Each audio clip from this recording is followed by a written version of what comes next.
Hello, Pan here again. Now, just a short video today. I wanted to have a little bit of a talk about the format that we get precious metals in.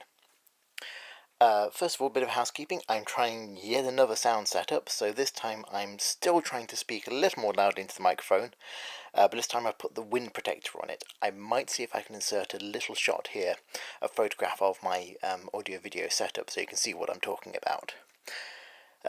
Anyway, hopefully that will reduce the issue we had last time of me occasionally breathing on the microphone and causing it to suddenly cut out.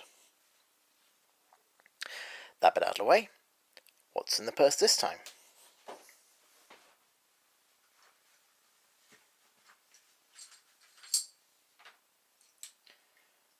So this time,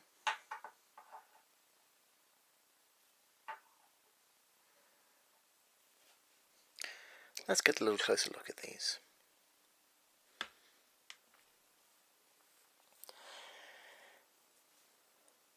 So what I want to do here is recreate one of my favourite scenes from Doctor Who of all time.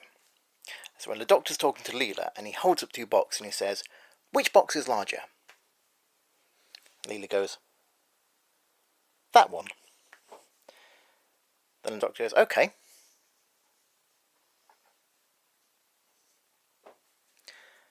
"Now which is larger?" And Leela goes, "That one." "But it looks smaller." I mean, okay, in the TV programme they were talking about the TARDIS being bigger on the inside than the out, but you get the idea. Looking at those just particularly top down, it looks like the one on the right is smaller than the one on the left, but actually the one on the right is larger by about 10%. This is about 28 grams, whereas this is a troy ounce, indeed as it says. So it got me thinking, why exactly do we have coins, and why exactly do we have these different formats? So when I first picked up this this here 1 ounce bar, I was astonished by how teeny it was. I mean, I knew that I was getting an ounce of silver, but weirdly I had somehow expected it to feel like a 1 ounce coin. Let's get this more into perspective. I'm going to swip out the crown here.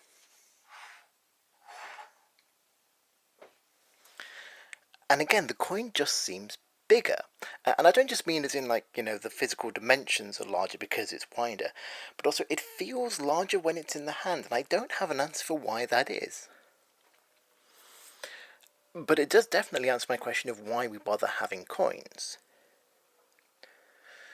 When I first was looking at getting into precious metal stacking, I was definitely thinking about getting minted bars, and the thing that's drawing me more and more towards coins as time goes on isn't just the capital gains tax, but just that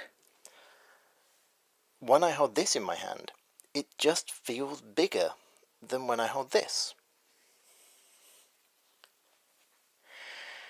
There's another very good reason for doing this too, just a pragmatic reason as well as the, you know, kind of it feeling bigger in the hand. And that's that when you make something more of a disc, you are greatly increasing the surface area, the ratio of the surface area to the volume. I think the biggest illustration of this is if you look at the thicknesses of these side by side, you can see that the bar is almost 3 times as thick as the coin.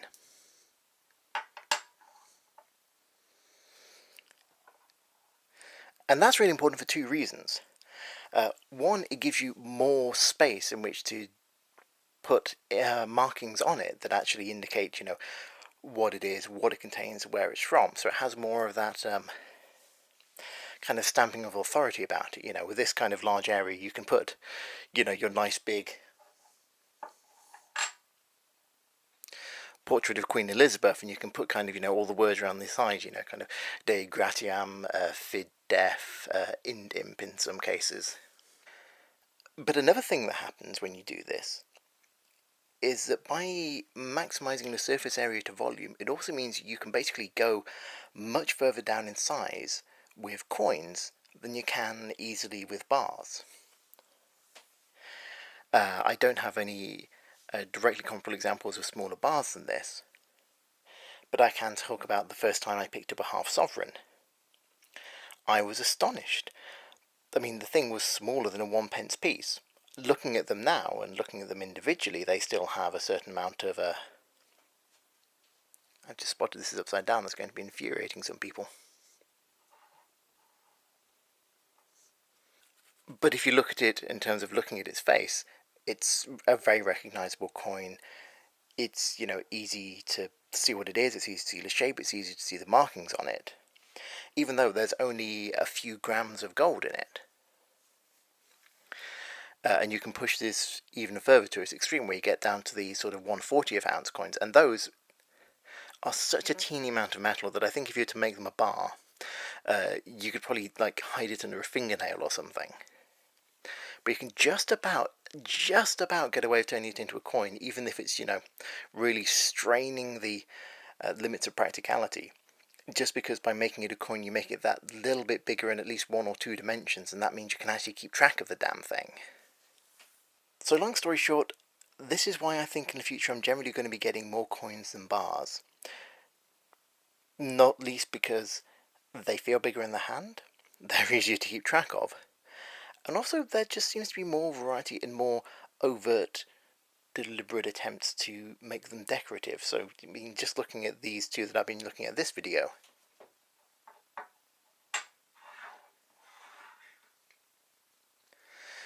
there's a copy of Petrucci's St. George Killing the Dragon, which is far larger than any that I could pick up on a normal sovereign coin. And there's a very, very, very pretty version of Britannia there.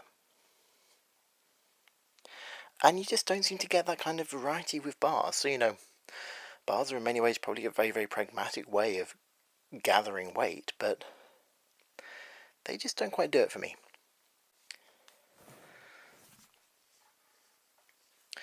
So there you go, coins.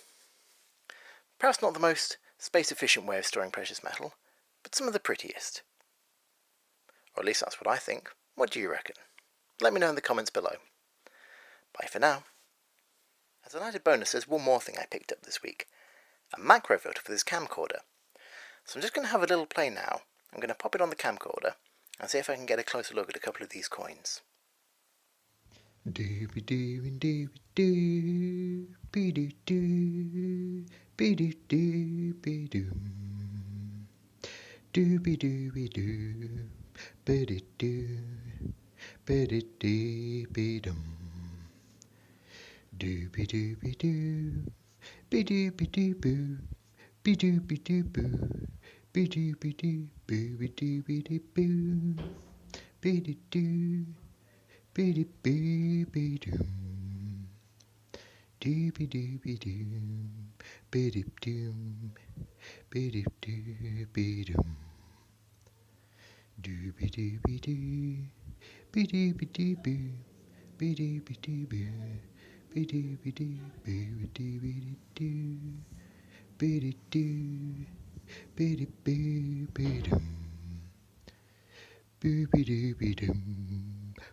Doo-be-doo-be-doo, doo-doo-doo-doo-doo.